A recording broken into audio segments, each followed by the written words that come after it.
दादा हनुमान चालीसा तेव्हा वाचली असती तर ना आमदार सोडून गेले असते, ना घर फुटलं असतं, ना पक्ष बर्बाद झालं असतं.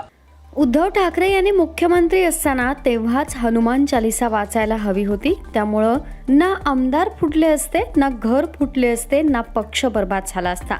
सर्व बर्बाद झाल्यावर त्यांना राम आठवला.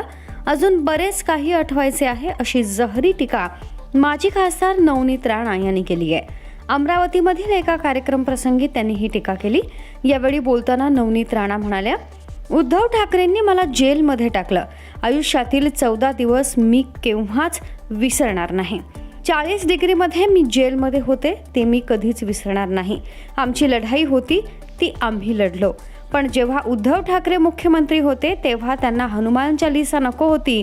जसे ते पदावरून खाली उतरले, पूर्ण पक्ष त्यांनी बर्बाद करून टाकला. तेव्हा जाऊन हनुमानाचे नाव आणि हनुमान चालीसा वाचन त्यांनी केलं. सर्व बर्बाद झाल्यावर आता त्यांना राम आठवलाय. राज्यसभेच्या खासदारकीबाबत बोलताना नवनीत राणा म्हणाल्या, लोक नगरसेवक पदासाठी एवढं लोटांगण घालतात. नवनीत राणांचा स्वाभिमान इतका अटळ आहे की तिने राज्यसभेची संधी सोडून स्वाभिमान जपला. राज्यसभेला कधी दुसऱ्यांच्या दारी गेले नाही, त्याला ठोकर मारली. त्यामुळं मी माझ्या विचारांची पक्की आहे.